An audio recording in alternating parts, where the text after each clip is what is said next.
कोई तसव्वुर कर सकता है कोई इंसान कुरान के ऊपर मुश्तनी करे,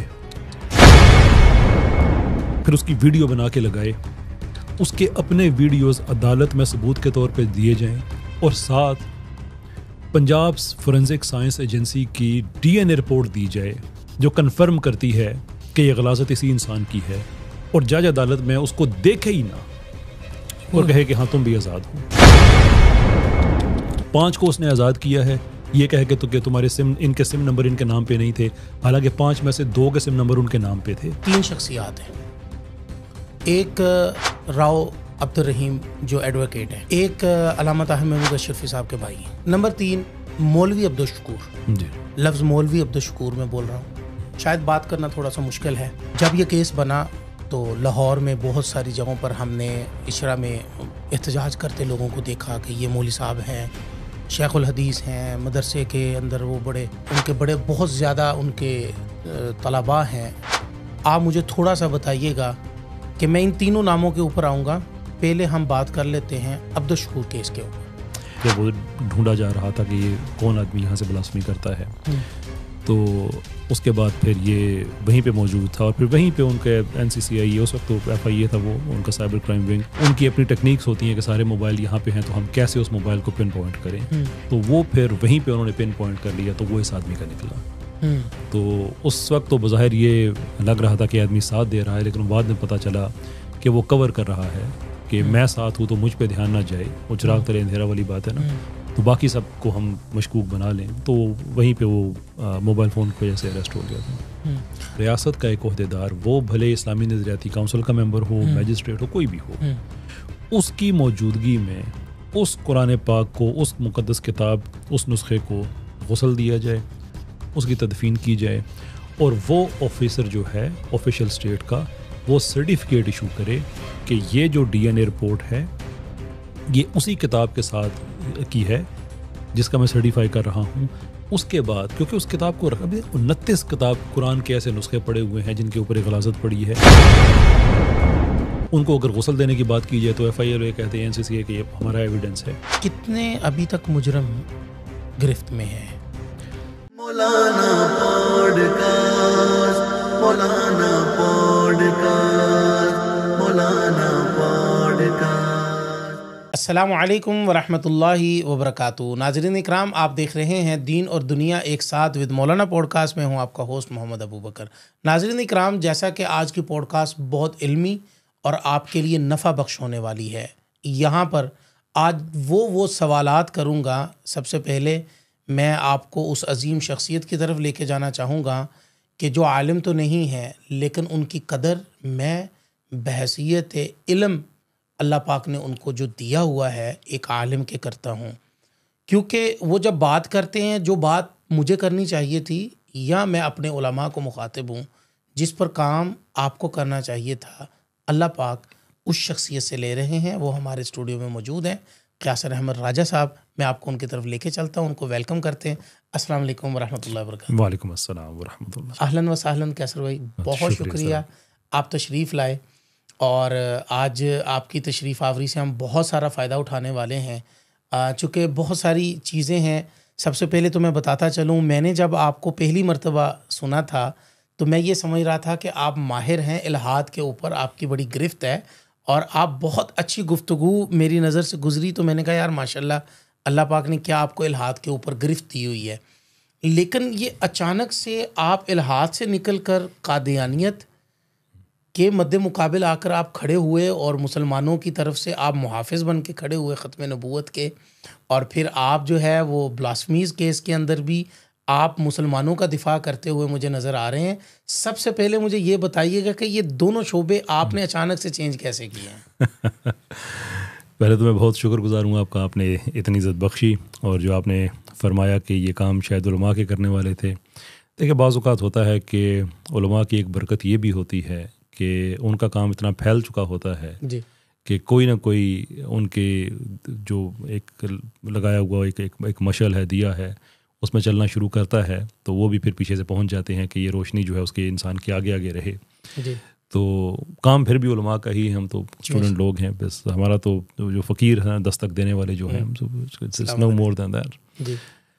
बाकी जो आपने कही बात इल्हाद वगैरह वाली, देखें मेरा आज भी जो रिलीजियस कॉज जो है जी उसके हवाले से मेरी जो खिदमात हैं वो इल्हाद, secularization of Pakistan, feminism, transgenderism, Marxism, liberalism, उन्हीं चीज़ों के ख़िलाफ़ है। ठीक है। तो आप ये कह सकते हैं कि अल्लाह अज़्ज़ा व जल ने मुझे वो फील्ड्स दी, लेकिन इसके साथ है कि कुछ चीज़ें ऐसी होती हैं कि वो आपकी फील्ड से ऊपर होती हैं, वो सब मुसलमानों का मुश्तरका काज होता है। ख़त्म नबूवत जो है, अब मैं मिसाल के तौर पर अगर ख़त्म नबूवत के हवाले से काम ना करूँ तो इल्हाद का जो काम है वो किस काम है? ये तो उस छतरी के नीचे आने वाले ये चीज़ें हैं। ऐसे ही जो ब्लास्फेमी वाले मामलात हैं, जब हम कहते हैं कि पाकिस्तान में एक शरी निज़ाम होना चाहिए, पाकिस्तान में एक ये सेकुलराइजेशन नहीं होनी चाहिए, बैंकों में सूद, मीडिया में फहाशी, ये चीज़ें नहीं होनी चाहिए, अदालतों में इस्लामी निज़ाम होना चाहिए, सियासत में इस्लामी निज़ाम होना चाहिए, क्योंकि हम ये समझते हैं कि शरीयत हमारे लिए जो है वो कोई मजाक नहीं है, ये it's a very meaningful thing इंसानी हिस्ट्री में। मैं रिलीजियस प्रेमिस पे नहीं, मैं इंसानी तारीख के प्रेमिस पे कह रहा हूँ कि ऐसा हुआ नहीं है कभी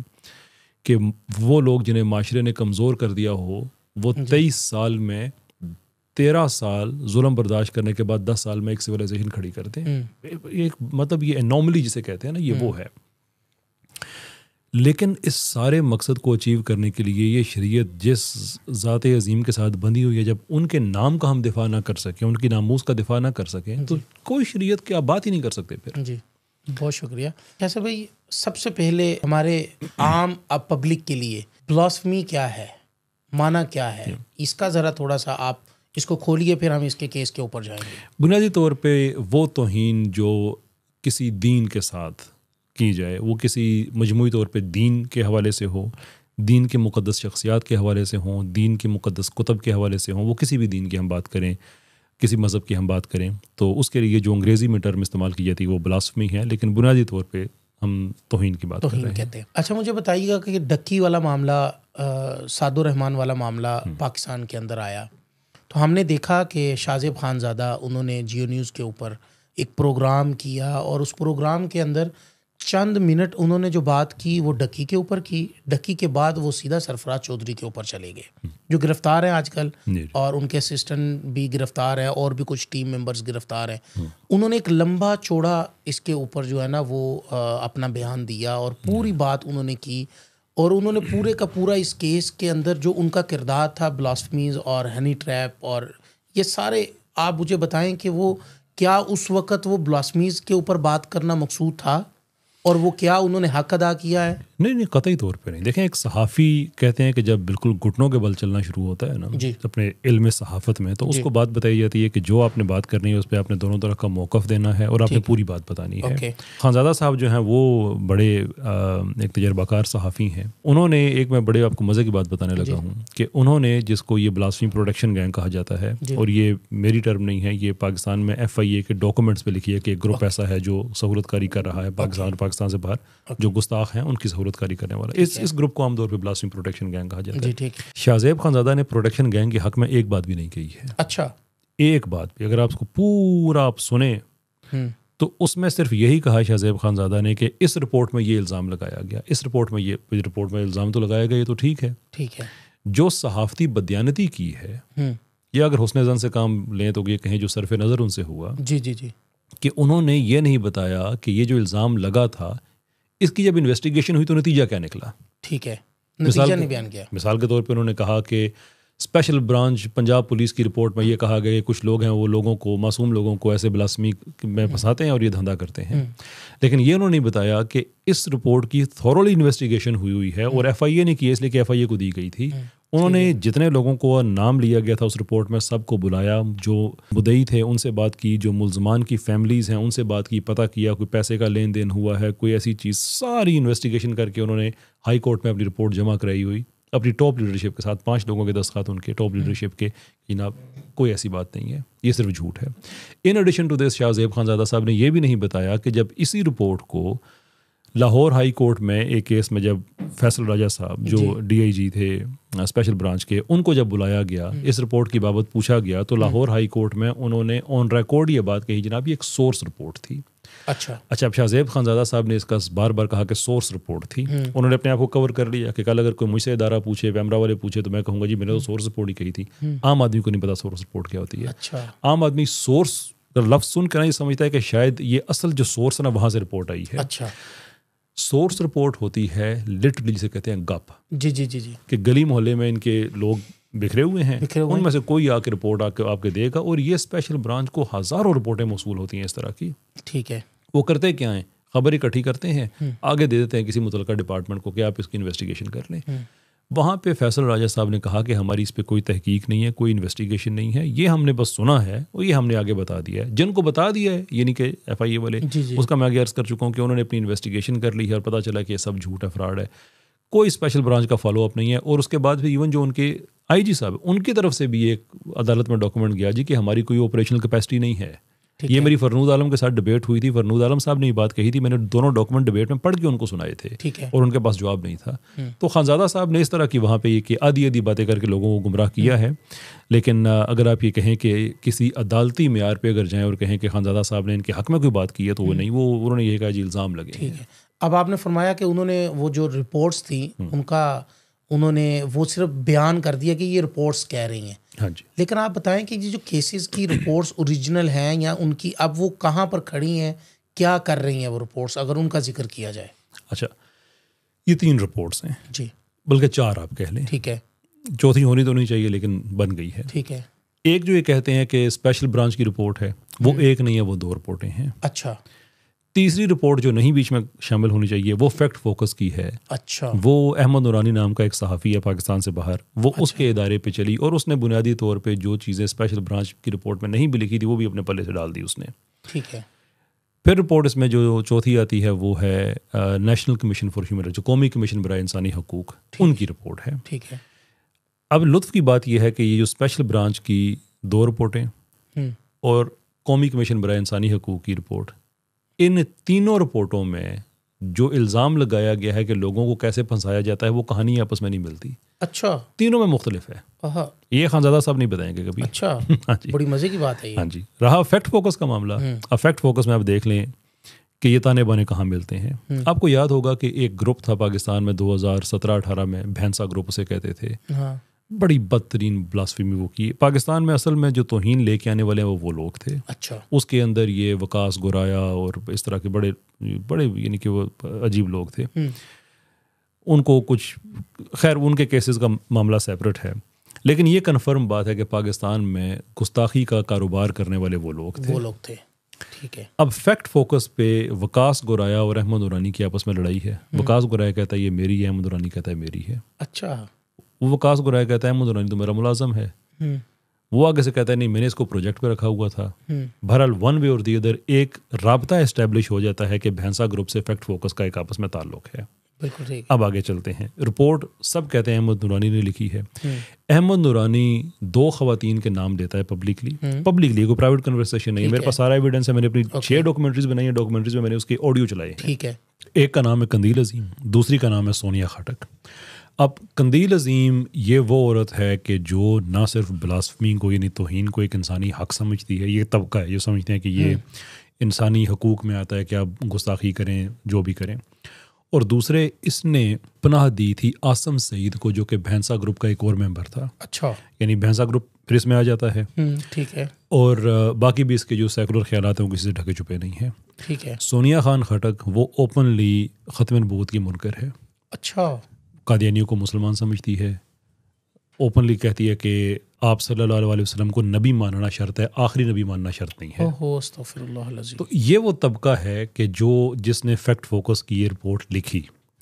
अब फैक्ट फोकस पाकिस्तान में बैंड भी है, इस पे पाबंदी है, एक अलग इदारा है। ठीक है। किस तरह से इनको अदालत एंटरटेन कर रही है, क्या इनका लिखने का तरीक़ाकार, वो खैर सारी बातें जो हैं वो आगे। अब ये तो है सारी जो रिपोर्ट्स की बात है। इसके अलावा आप ये देखें कि कोई छोटे लेवल का दजल नहीं किया गया ना। हाई कोर्ट में ये बात हम सब ने देखी कि हाई कोर्ट में गई जस्टिस एजाज इसहाक, वो बड़ा कुछ 40-42 लाइव समातें हुई, सारा कुछ हुआ। अब हाई कोर्ट में आप डायरेक्टली नहीं जा सकते जी। पहले हुकूमत आपको इनकार करती है, उस इनकार की बेस पे आप जाते हैं, फिर कहते हैं कि हुकूमत हमारी नहीं मान रही, अब हम अदालत के पास आ गए हैं। ठीक है। इन्होंने वजारत दाखिला को एक ख़त लिखा, एक दरख्वास्त लिखी।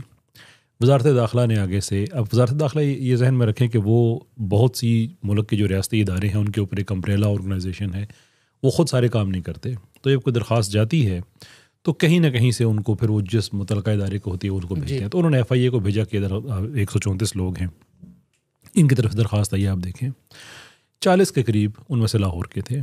अच्छा, जो FIA लाहौर को, जो जहाँ पे इनका जो ऑफिस है, जब उसको वो दरख्वास्त मिलती है, उन्होंने उन लोगों से रब्ता किया, तकरीबन सभी ने ही आगे से इनकार किया भी कौन सी दरख्वास्त भी, हमें तो पता ही नहीं है। अच्छा, उस दरख्वास्त पे ना किसी के दस्तखत थे, ना किसी का थंब प्रिंट था। अच्छा, बस ऐसे बल्कि उन लोगों ने आके ये जमा कराई अपने हलफनामे को, क्या कहते हैं उनके बयान जो हैं, अच्छा, वो जमा कराए कि हमने कोई ऐसी दरख्वास्त नहीं दी है, हम हुर्मत रसूल सल्लल्लाहु अलैहि वसल्लम के साथ खड़े हैं, हम सिर्फ ये चाहते हैं कि जो हमारे बच्चों से ये गुनाह अजीम हो गया है, उलमा हमें बताएं कि फ़िक़्ह में इनकी माफ़ी की गुंजाइश है या नहीं, अगर नहीं है तो आप इनको जो मर्जी सज़ा बनती है दे दें, हमें तो मसला नहीं है। लेकिन ये सेकुलर तबका जिन्होंने छलांग लगाई बीच में, और इन्होंने ही ये जालसाजी की इंटीरियर मिनिस्ट्री वाली, उसके बाद ये चले गए अब ये एजाज साकी अदालत में।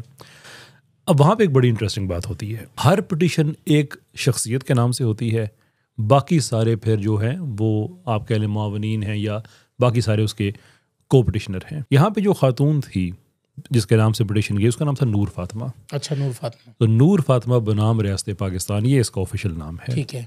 नूर फातिमा की एक ऑडियो सोशल मीडिया पे मौजूद है जो कह रही है कि केड़े वकील ने सानू पूछा दसे नहीं इन्होंने कि जो प्रे गई है, अच्छा, वो हमसे पूछा ही नहीं कि प्रे क्या थी।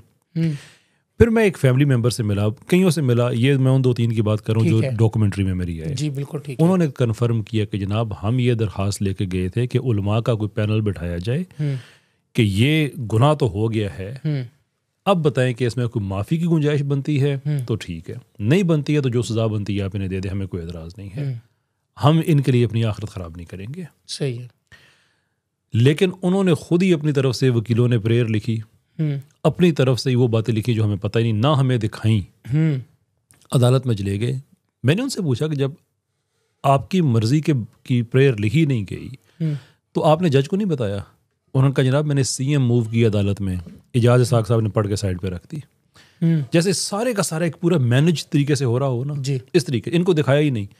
इन्होंने पूछा कि प्रेयर क्या लिखी है, उन्होंने कहा जी कॉन्फिडेंशियल है, वकील साहब कह रहे हैं, ये उस्मान वड़ाइच वगैरह जो है ये कह रहे हैं कॉन्फिडेंशियल। अभी ये दुनिया में क्या कब होता है कि वकील अपने मौकल से कोई चीज़ छुपा के कर रहा है, उसको बताया नहीं रहा तो सीधा उनका नाम ही इस्तेमाल कर रहा है ना। तो इस तरह के फिर हम जब वो चीज़ें जब देखते हैं तो उसे अंदाज़ा होता है कि this is much more than जो भी वो सेकुलर तबका जो कह रहा है, ये से बहुत गहराई की बात है। जी कैसर भाई, मुझे ये बताइएगा कि ये जो मेरे सामने से भी एक वीडियो गुजरी है जिसके अंदर वो आके कहता है कि जी ब्लास्फेमी कैसे होता है कि आपको किसी ग्रुप में ऐड किया जाता है, फिर आपको उस ग्रुप के अंदर से हनी ट्रैप करके आपको जो है ना वो ये सारा का सारा केस हनी ट्रैप है, बस पैसा बटोरने के लिए। तो इसके ऊपर आप क्या रोशनी डालेंगे? और इसके ऊपर में मज़ीद भी आगे 1-2 सवाल हैं इसी के रेलेवेंट, तो ज़रा पहले ये तो बताइएगा कि क्या वो ऐसे ही है?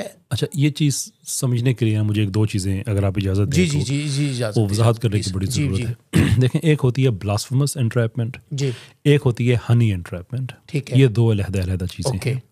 ये जो हमारा सेकुलर तबका है, इस सेकुलर तबके के पीछे जो लीगल डिज़ाइनिंग की है ये एक वकील है उस्मान करीमुद्दीन, उसने की है। इंसिडेंटली मुबारक सानी के केस में भी यही सबसे आगे था, यहाँ पे भी अक्सरियत केसेस इसी के पास हैं, बड़ी तादाद उसके पास है। ये कादियानी है। अब मैं यहाँ पे कादियानी कार्ड नहीं खेलना चाहता, लेकिन मैं सियाको सबाक के लिए बताना चाहता हूँ कि जनाब ये पूरी इन्फॉर्मेशन लोगों तक आ जाए।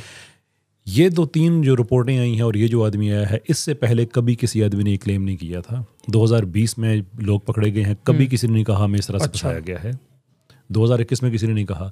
ये तो बहुत बाद में जब ये सेकुलर तबका और उस्मान करीमुद्दीन छलांगल गई तो सबकी कहानी अचानक चेंज हो गई जी। अच्छा, जो 2020 में अरेस्ट हुआ है, एक डॉक्यूमेंट पे उसने नहीं कहा मुझे इस तरह से फंसाया गया है। 2025 में वो भी कह रहे हैं मुझे ऐसे फंसाया गया है। तो तुम अदालती डॉक्यूमेंट तो देख लो ना अपनी, ठीक है, अपनी रिपोर्ट्स देख लो, 340 की होती है, 342 की, 161 की, किसी में कभी जिक्र तक नहीं आया इन चीज़ का। अच्छा, अब ये जो फ़र्क है ना समझना बड़ा ज़रूरी है कि ये तबका करता क्या है और एजाज साकी अदालत से क्या कराया गया था। हनी ट्रैपिंग होती है कि एक जुर्म हो गया, ओके, अब आपने उस मुलज़म को किसी न किसी तरीके से आपने अपने झांसे में आपने उसे फंसाना है और आपने उसे गिरफ्तार करना है। ठीक है। उसकी आप मिसाल ये ले लें कि जैसे आप ये कह लें कि पाकिस्तान में कोई ये जो अपना मोबाइल फ़ोन होते हैं जिनकी वो IMEI नंबर वगैरह चेंज किए होते हैं, ये इलीगल है जी। एक आदमी इश्तहार लगाता है जी मेरे पास वो फ़ोन है तो आप मुझसे ले लें। अब ये गैर कानूनी काम नॉन PTA मेरे पास नॉन PTA जी। ठीक नॉन PTA वो भी जो जैसे पता नहीं वो पैच समथिंग जिस तरह से कहते हैं, पैच वाला मोबाइल। अच्छा वो एक जुर्म हो गया है। उसने मुख्तलिफ सोशल मीडिया फेसबुक पे व्हाट्सएप पे इश्तहार भी लगा दिए, अपने स्टेटस पे लगा दिए, ये जुर्म हो गया है। ओके। अब इसको पकड़ना है, FIA ने पकड़ना है, NCCI ने पकड़ना है, पुलिस ने पकड़ना है, तो वो इसको फ़ोन करके तो नहीं कहेंगे कि जनाब आप अपने दफ्तर में बैठे हैं, हम आपको अरेस्ट करने आ रहे हैं, या हमारे पास आए हम आपको अरेस्ट करेंगे। बिल्कुल नहीं, वो इसको करेंगे हनी ट्रैप। हनी ट्रैपिंग में ये होती है कि इसका कस्टमर बन के ऐसे बात करेंगे कि हमें आपसे इतने फ़ोन चाहिए, हमसे मिलें, या ऐसे बताएंगे कि कोई नई टेक्नोलॉजी आई है वो भी आप बेच सकते हैं, नई डिवाइसेस हमारे पास आई हैं आप हमसे ले लें, या ऐसे कोई नौकरी का झांसा देंगे, या ऐसे कहेंगे तुम्हें किसी बड़े ग्रुप के साथ कनेक्ट कर रहे हैं हम, या कहेंगे कोई बैरून मुल्क भेजने की अपॉर्चुनिटी, कोई ना कोई इस तरह का काम करके। बिल्कुल ठीक है। ये पाकिस्तान में एक जायज़ तरीका है, सिर्फ पाकिस्तान में नहीं दुनिया में। अच्छा, ये पूरी दुनिया में ये एक सर CIA वाले ये पाकिस्तानी एजेंसी दहशतगर्दों को कैसे पकड़ते हैं? अच्छा, उनके ग्रुपों के अंदर इन्फिल्ट्रेट किए हुए अपने बंदे होते हैं। ये कुलभूषण यादव को पकड़ा गया, हमारा ISI का जवान जो बाद में शहीद हुआ, 3 साल भिखारी बन के उसके आगे पीछे फिरता रहा। ये तरीका कार है ना एक। आप कभी उसे तो नहीं कहेंगे ना कि यार तुम बैठो, मैं तो तुम्हें अरेस्ट करना है, जाना नहीं कहीं। बिल्कुल ऐसे। तो हनी ट्रैप में तो कभी कोई गलत चीज़ हुई ही नहीं है। बिल्कुल सही, उसमें तो कोई मसला ही नहीं है। इशू क्या है? ब्लास्फेमस एंट्रैपमेंट जिसकी आप बात कर रहे हैं। सही है।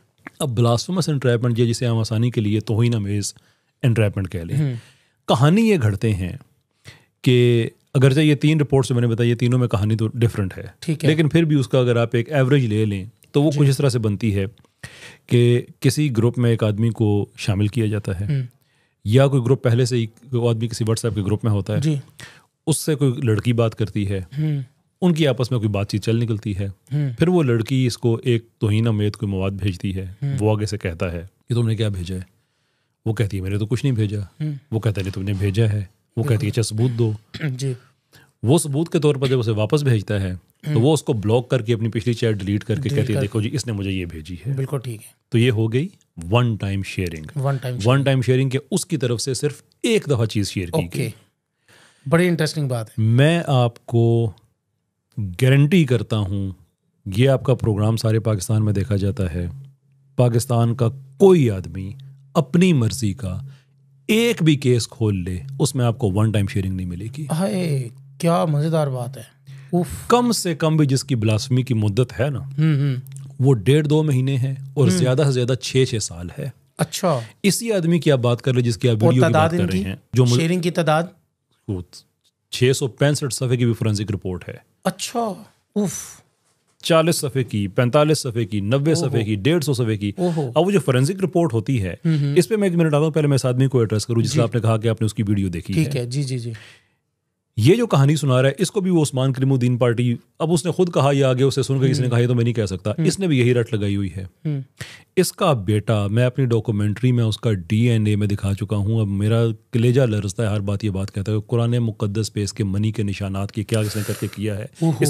इसका बेटा उस केस में पकड़ा हुआ है, ये भी क्लेम कर रहा है कि इस तरह से ट्रैप किया गया। ओ भाई, वो पंजाब फोरेंसिक साइंस एजेंसी की एक रिपोर्ट है, ये वो इदारा है जो स्कॉटलैंड यार्ड के साथ भी काम कर चुका है, दुनिया के बड़े बड़े इदारों के साथ काम कर चुका है।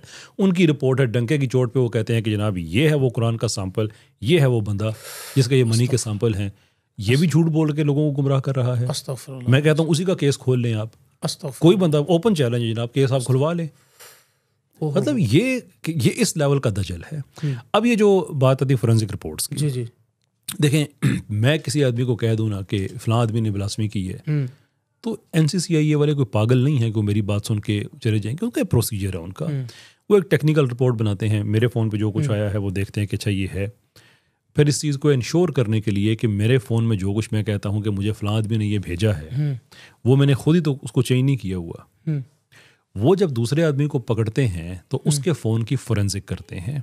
ठीक है। अब फोरेंसिक में ये है कि जो मेरे फ़ोन पे मैं दिखा रहा हूँ, जो मुझे भेजा गया है, वो उसके फ़ोन से मिलना चाहिए, वक्त, डेट, टाइम सारा मैच होना चाहिए। बिल्कुल ऐसे ही। एक भी केस ऐसा नहीं है जिसमें मैच ना हुआ हो, सबके मैच हुए हुए हैं। ओए होए होए। और जब फोरेंसिक रिपोर्ट निकलती है तो उसमें से तो मैंने अर्ज़ किया कि 40 पेजेस, 50 पेजेस, ये तो छोटी है, 665 पेजेस तक भी अगर फोरेंसिक रिपोर्ट निकल रही है तो ये वन टाइम शेयरिंग हुई होगी 6 साल से उसकी, और वहाँ पे पूरी डेट टाइम स्टैम्प है। अब ये अच्छा, पब्लिक बहुत परेशान है कि ये वन टाइम शेयरिंग वाली जो आपने बात की है। सर मैंने अर्ज़ किया है, वन केस पूरे पाकिस्तान में, ये कोई अपनी मर्जी का एक केस, और ये पब्लिकली अवेलेबल इन्फॉर्मेशन है। मुझे पता है ये सुन के भी प्रोडक्शन गैंग कहेगा जी आम आदमी केस कैसे खुलवा सकता है। कोई मसला नहीं है जनाब। केस खुलवाने का मतलब ये नहीं है कि आप ये कहें सारा डेटा मेरे सामने रख दें। इसका मतलब ये है कि अदालत के रिकॉर्ड पे जो अटेस्टेड कॉपीज़ हैं, हर पाकिस्तानी शहरी का हक है कि वो उनको एक्सेस कर सकता है। मैंने 6 डॉक्यूमेंट्रीज में नहीं है, जी। एक डॉक्यूमेंट भी ऐसा नहीं दिखाया जो सिर्फ मेरे पास हो, किसी और के पास ना हो। सारे वही डॉक्यूमेंट जो पब्लिक डोमेन में है, अच्छा। Attested copies. किसी और आप रिकॉर्ड निकलवा के आप देख लें कि जनाब इस केस में क्या हुआ। इसमें एक केस भी ऐसा नहीं है जिसमें वन टाइम शेयरिंग हुई हो। अच्छा, मेरा सवाल यहाँ पर एक है, 2 केस ऐसे हैं जिसके ऊपर, उनमें से एक केस पर बड़ी बात हुई और 3 शख्सियात हैं।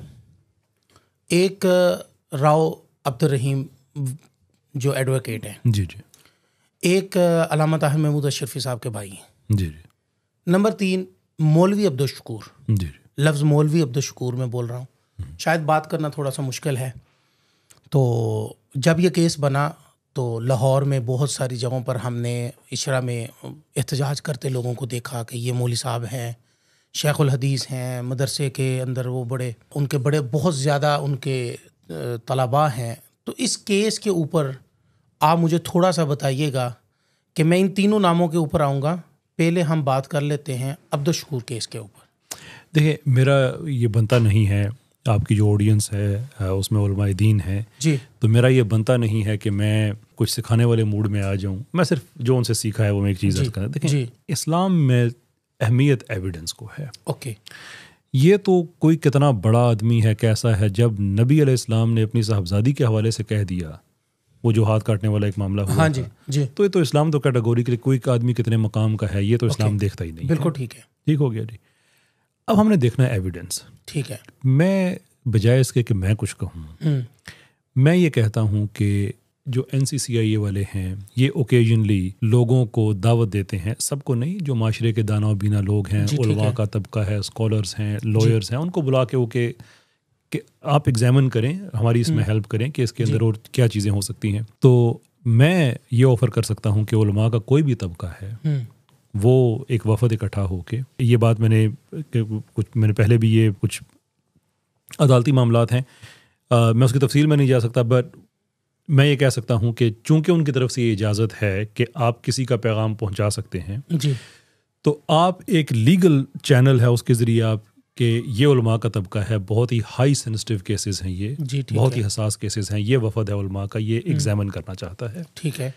कोई भी वफद आता है, NCCIA वाले जितना जज अलाउ करता है, जो अदालत अलाउ करती है उस पैरामीटर के अंदर लेकिन वो जितना अलाउ भी करते हैं वो भी इंसान की आंखें खोलने के लिए काफ़ी है। ओए। मैं आपकी प्लेटफॉर्म पे ये बात कैटेगोरिकली कह रहा हूँ बग़ैर किसी लगी लिपटी के कि मौलवी शकूर का केस बिल्कुल जेन्युइन केस है, इसमें कुछ भी गलत नहीं किया गया है, सारा एविडेंस अवेलेबल है। अब कोई इंसान एक तरफ, और मैं जज्बात लोगों के समझ सकता हूँ कि एक आदमी जिसने दीन पढ़ा हो, दीन पढ़ाया हो, उसे आप कैसे एक्सपेक्ट कर सकते हैं, लेकिन मेरा ख्याल है कि अगर हम तारीख़ देखें तो जिन लोगों ने नबूवत के दावे कर दिए वो कोई जाहिल तो नहीं थे, वो बड़े बड़े मकाम के लोग थे। तो हमने तो एविडेंस को देखना है, शवाहिद क्या है वो देखने हैं, वो सब के सामने मौजूद हैं। तो उसके अलावा भी अगर उलमा का कोई वफद है जो उसको एग्जामिन करना चाहता है, बिल्कुल किया जा सकता है। थोड़ा सा इनकी गिरफ्तारी पर रोशनी डाल दें, जो ऑफ द रिकॉर्ड जो किस्सा एक है वो जरा थोड़ा सा बयान हो जाए यहाँ पे। देखें, जब इनको गिरफ्तार किया गया तो क्या ये वो जो बात है कि ये 7 साल गिरफ्तारियां करवा रहे थे? अब मैंने जो ज़ाहिर सी बात है मैं मौके पे मौजूद तो नहीं था जी, लेकिन ये एक एनेक्डोटल एविडेंस मेरे पते में है कि उस वक्त ये आदमी साथ था जब वो ढूंढा जा रहा था कि ये कौन आदमी यहाँ से ब्लास्फेमी करता है। तो उसके बाद फिर ये वहीं पे मौजूद था और फिर वहीं पे उनके NCCI उस वक्त तो FIA था, वो उनका साइबर क्राइम विंग, उनकी अपनी टेक्निक्स होती हैं कि सारे मोबाइल यहाँ पे हैं तो हम कैसे उस मोबाइल को पिन पॉइंट करें। तो वो फिर वहीं पे उन्होंने पिन पॉइंट कर लिया, तो वो इस आदमी का निकला। तो उस वक्त तो बज़ाहिर ये लग रहा था कि आदमी साथ दे रहा है, लेकिन बाद में पता चला कि वो कवर कर रहा है कि मैं साथ हूँ तो मुझ पे ध्यान ना जाए, वो चिराग तले अंधेरा वाली बात है ना, तो बाकी सबको हम मशकूक बना लें। तो वहीं पे वो मोबाइल फ़ोन की वजह से अरेस्ट हो गया था। अच्छा, दूसरे पॉइंट पे आ जाते हैं कि बहुत सारे लोग जब अरे मैं माजरत चाहता हूँ, दो आपने वो लोगों के नाम लिए जी, मैं उसी दूसरे जी, मैं दूसरे नाम पे आ रहा हूँ, प्लीज़। जी। दूसरे नाम पर आ रहे हैं कि जो ताहिर महमूद अशरफी साहब के भाई हैं, जी, मैं जानता हूँ और बहुत सारे उलमा भी जानते हैं, उसकी बड़ी खिदमत हैं। यहाँ तक कि मुबारक सानी केस का मुद्दई वही थे। जी, ये बात मैं इसलिए कह रहा हूँ, बहुत सारे लोगों को नहीं पता। हमने बड़ी बड़ी ख़त्म नबूवत कॉन्फ्रेंसें सुनी हैं और कहीं पर भी उस शख्स का नाम नहीं लिया गया, हालांकि मुद्दई था ही वही। ये बात मैं पूरे, आप भी जानते हैं, आप तो केसों के अंदर हैं, मुद्दई वही थे। उनके बारे में बहुत सारे लोगों ने बातें की कि जी वो बत्ताखोरी करते हैं, ब्लास्मीज़ की छत्र छाया के नीचे एक छतरी है, उसके नीचे ये लोगों को फंसाते हैं, फंसा कर फिर उनसे ये पैसे लेते हैं। और आप चूँकि इस केसों में इन्वॉल्व हुए हैं और आप इसको स्टडी कर रहे हैं और आप इसको बारीक बीनी से देख रहे हैं, तो आपने ख़ास तौर पर अल्लामा ताहिर महमूद अशरफी साहब के भाई को किस हद तक जो है मुजरम पाया? कोई जुर्म उनका निकलता है कहीं पर? अच्छा, ये बराह रास्त जवाब देने से पहले ना, जो मैं यकीनन दूंगा, मैं इसलिए हाज़िर हुआ हूँ जी, मैं एक छोटी सी चीज़, एक टेक्निक में आपके सामने मैं रखता हूँ कि कहते हैं कि if you can't convince them confuse them. Okay, कि आप उन्हें कायल नहीं कर सकते ना, तो कन्फ्यूज़ कर दें। ओके, अब उलमा के तबके को कायल तो नहीं किया जा सकता कि एक ब्लास्मी गैंग है, ये है, वो है, वगैरह वगैरह। कन्फ्यूज़ किस तरह से कर दो कि एक आलिम दीन के भाई का नाम आगे करो, फ़लाँ का फ़लाँ के साथ करो, फ़लाँ का अपने स्टेज पे एक मौलवी बिठा दो, तो सारा तबका कन्फ्यूज़ हो जाएगा। टेक्निक असल में ये है। अब एक बड़ी सिंपल सी बात है कि अगर ताहिर अशरफी साहब का भाई, अगर उस आदमी ने कोई गलत काम किया है तो उसका एक एविडेंस होगा ना। जी। वो ब्लास्फेमी के केसेस में अगर लोगों को फंसा रहा है तो इसका मतलब ये है कि वो खुद ब्लास्फेमी यानी कि तौहीन अमेज़ मवाद बनाता है, तो ही किसी को भेज करता है। यानी कि बनाने का मुजरम तो वो हो गया, उस पर केस क्यों नहीं करते? सही। मैं सारे मामले में कैसे इन्वॉल्व हुआ था, मैंने ईमान मज़ारी से रब्ता किया। मैंने कहा कि आप लोग कहते हैं कि ये राव अब्दुल रहीम बड़ा कुछ कर रहा है, हसन बड़ा ये वगैरह, तो ऐसा करो ना, राव अब्दुल रहीम के बारे में मुझे इन्फॉर्मेशन दो, मैं उस पर केस करता हूँ। आप लोग बिजी हो, मैं भी ये समझता था ये मासूम बच्चे हैं, ये हैं, वो वगैरह वगैरह, मैं भी इसी बहाव में बहा हुआ था जी। तो ईमान मज़ारी ने कहा ठीक है मैं आपको डेटा देती हूँ, कोई इशू नहीं है। बाद में ईमान मज़ारी इनकार कर गई। मुझे खुद फिर इस चीज़ में उतरना पड़ा, देखना पड़ा कि अच्छा भाई मामला कहाँ पे, और मुझे उस पर बड़ा था कि यार ये तो 1 मिनट में सारा ख़त्म हो जाता है, इन लोगों पे आप केस क्यों नहीं करते हो? बिल्कुल, आपके पास तो एविडेंस है। सिंपल सी बात है, बिल्कुल दुरुस्त बात है। ये हम बात कर रहे हैं हसन मुआविया की, जी, जो हसन मुआविया, अपना अलामा साहब का जो भाई, की इस आदमी पे अगर आपको ये शक है, आप इस पे केस कर दे, बात ख़त्म हो जाती है। अब मैं आता हूँ कि क्या इसने कुछ किया है, तो देखें इस तरह की लग़्व बात वो कर सकता है जो सिस्टम को जानता ही नहीं है। क्या बात है। जब NCCI जो कि एक सरकारी इदारा है, जब अरेस्ट उन्होंने करना है, फ़ोनों से फोरेंसिक वो कर रहे हैं, जहाँ पे DNA का मामला है वहाँ पे पंजाब जो फोरेंसिक साइंस एजेंसी है वो कर रही है, डेटा सारा उनकी तरफ से आ रहा है, फोरेंसिक रिपोर्ट्स उनकी तरफ से आ रही हैं, तो आप ये कहना चाहते हैं कि एक अननोन आदमी पाकिस्तान का इतना पावरफुल हो चुका है कि पाकिस्तान के 2 रियासती इदारे उसके लिए काम कर रहे हैं और 1% का सबूत नहीं निकला। वो आसफ तंबोली, क्या नाम है, वकील, ये इनका इस्लामी टच था ईमान मज़ारी पार्टी का। सही है कि हमारे सारे सेकुलर नहीं होने चाहिए, एक आधा कोई मुसलमान बंदा भी हम पकड़ते हैं, मुसलमान तो वो भी हैं लेकिन मैं मिजाज की बात कर रहा हूँ। जी। उसने कहा कि FIA ने रिपोर्ट जारी की है कि इन लोगों ने 8 करोड़ रुपया कमाया है। भाई उस रिपोर्ट का आप सबूत दे दें, उसका कोई अपना क्या कहते हैं रेफरेंस नंबर होगा, बिल्कुल सही, रिलीज होने की डेट होगी, वो रिपोर्ट कहीं वजूद रखती होगी ना, कहाँ पे है? साफ झूठ। ईमान मज़ारी ने भी ऐसे ही झूठ बोले, करोड़ों रुपया इधर, करोड़ों रुपया। हालांकि इस सारे मामले की थोरोली गहराई के साथ इन्वेस्टिगेशन हो चुकी है। किसी एक आदमी ने कभी 1% का ना इल्ज़ाम लगाया ना साबित किया। इल्ज़ाम लगाना तो आसान काम है। अच्छा, हम इससे भी आगे जाते हैं। आप हसन को छोड़े, ये तो प्राइवेट आदमी है, ये तो एट बेस्ट मदई हो सकता है। जी। और ये भी मैं आपको बताऊं कि सबसे ज़्यादा इनका जो मसला है, जो इन्होंने सबसे बड़ा खिलवाड़ किया, वो तो इस्लामाबाद हाई कोर्ट में किया। आपको तो इस्लामाबाद हाई कोर्ट में जितने पिटिशनर थे, उनके फैमिली मेम्बर्स थे ना जेलों में, जी जी जी, उसमें पता है हसन कितने केस में मदई था? एक में भी नहीं। अच्छा, मैं समझ रहा था काफ़ी केसों में। एक में भी नहीं। राव अब्दुल रहीम कुल मिला के कितने केसेस में मदई है पता है आपको? नहीं। सिर्फ एक में। अच्छा। एक में गवाह है, एक में मदई है। खुदा का खौफ, झूठ बोलने का कोई तरीकाकार होता है? ये पता है गैम्बल किस चीज़ पे करते हैं कि यार एक मदई के इतने इतने मुल्ज़म क्यों होते हैं। अब ये फैक्ट्स दुनिया को नहीं बताते कि होता क्या है, सिर्फ ये कहते हैं कि यार ये कैसे हो सकता है कि कैसर अहमद राजा एक मदई है, 30 मुल्ज़मान है, पीछे एक मुल्ज़म, इसी को सिर्फ ब्लास्फेमी मिलती है, इसी को सिर्फ मिलता है, किसी और को नहीं मिलता। अच्छा, होता क्या है? एक आदमी को तौहीन आमेज़ मवाद कहीं उसने देखा, उसको मिला किसी ग्रुप में या फेसबुक पे, कहाँ भी, वो उस आदमी का दिमाग ख़राब हो जाता है कि यार ये मैंने क्या देखा। वो जाके बताता है NCCIA को, जनाब ये मैंने देखा है। NCCIA वाले उसके फ़ोन की टेक्निकल करते हैं, टेक्निकल एनालिसिस करने के बाद, ये तकनीकी तजिया उनका अपना है, वो करने के बाद अपना पूरा उनका सेटअप होता है, बंदे को कैसे ट्रैप करना है, अरेस्ट करना है, पूरे एनालिसिस करते हैं। उस बंदे को अरेस्ट किया, उसके फ़ोन का फोरेंसिक किया। अच्छा, अब जिसके फ़ोन का फोरेंसिक करते हैं तो वो देखते हैं कि जो व्हाट्सएप ग्रुप्स हैं अंदर या फेसबुक पे और जो लोग हैं, उसमें 4 लोग 5 लोग और हैं जो यही काम कर रहे हैं। सही। तो वो जुर्म आगे खुल गया, वो बन जाते हैं। उन्हें कहा जाता है हमराही मुल्ज़िम या को एक्यूज्ड, इंग्लिश में कहते हैं। उन तक जब पहुंचते हैं तो आगे से 5-7 और मिलते हैं, लेकिन वो सारे उसी FIR के अंदर ऐड होते हैं जो सबसे पहले की गई होती है। तो मैंने तो FIR कराई थी एक बंदे के खिलाफ, अब बाकी अगर वो खुद ढूंढ के उसके अंदर डाल रहे हैं तो ये लिखा आएगा कि FIR कराई है कैसर ने, लेकिन उसके अंदर मिसाल के तौर पे 15 बंदे आ गए हैं, लेकिन 15 बंदे कैसर नहीं लेके आया। बिल्कुल ऐसे। कैसर ने एक FIR कराई थी, बाकी उन्होंने खुद ढूंढ के उसी केस के, चूंकि वो उसी बंदे के साथ थे, उस जुर्म के मुर्तकिब हुए, वो पूरा ग्रुप था ना, पूरा ग्रुप था, तो उन्होंने डाल दिया। बिल्कुल। इसमें आप कहें कि हसन का जो है वो होगा मिसाल के तौर पे 1 मुकदमा 2, 3, 10 मुकदमे में होगा, उसमें 30-40 लोग, वो देखो यार इसी को मशगूल। असल ड्रामा ये है। सही है। बात सिर्फ इतनी सी है कि या तो आप ये कहें कि हसन जैसे आदमी का या राव अब्दुल रहीम जैसे आदमी का इतना ज़्यादा एक्सेस है कि वो मुल्क के मल्टीपल रियासती इदारों को अपनी मर्जी से चला रहे हैं। फिर दूसरी बात, उस पर इल्ज़ाम आप कितना अरसा लगाएंगे? PTA जी, उन्होंने 1,10,000 लिंक्स ऐसे ब्लॉक किए हैं। ओह, 1,10,000। पेमरा की रिपोर्ट मौजूद है, इस पे इंफॉर्मेशन बोर्ड की रिपोर्ट मौजूद है, इस पे वजारती मजहबी अमूर की रिपोर्ट मौजूद है। कुरान बोर्ड पंजाब, जहाँ पे उन्होंने स्पेशल ब्रांच के वहाँ पे ऑफिसर थे मुआज़ ज़फ़र साहब, वो बैठे हुए थे। कुरान बोर्ड ने पूछा ये आपकी रिपोर्ट ये कहती है कि ब्लास्फेमी बिजनेस ग्रुप है, तो 60 से 70 के करीब लोग तो हमने पकड़वाए हैं, कुरान बोर्ड पंजाब ने पकड़वाए हैं, तो हम भी बिजनेस कर रहे हैं। मुआज़ ज़फ़र साहब ने कहा जी मुझे तो इल्म नहीं है, जाहिर सी बात है हर आदमी के इल्म में हर चीज़ नहीं होती। तो उन्होंने कहा जी वो सोशल मीडिया पे चीज़ ऐसी होगी, मुझे नहीं पता।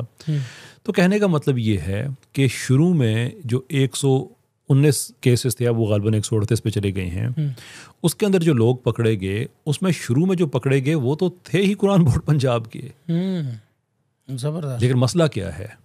नाम लगा दो हसन का, नाम लगा दो राव अब्दुल रहीम का, और राव अब्दुल रहीम का लिंक जोड़ दो किसी न किसी मजहबी जमात के साथ कि ये मजहबी लोग आपस में एक दूसरे से क्लैश करते रहें और हम साइड पे लेके अपना काम करना शुरू कर दें।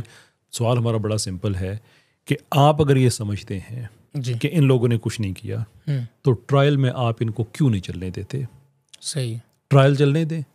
कभी ये कमीशन बना दो गैर कानूनी, कभी अब अगर हाई कोर्ट में अपीलें जा रही हैं तो वहाँ पे भी वो सारा वही जथा बैठा हुआ है। अब मैं क्या कहूँ, मतलब कहने का ये है कि 2-4 लोगों का नाम लगा देना बड़ा आसान है, लेकिन ये जो 3-4 चीज़ें मैंने आपके सामने रखी हैं, एक तो ये है कि आप ये कहें कि उस आदमी का रियासती इदारों पे इतना ज़्यादा इस्तेहकाक है जी। दूसरा आप ये कह दें कि उसके पास उसने पता नहीं कितने पैसे कमाए हुए होंगे। नहीं, बावजूद इस बात के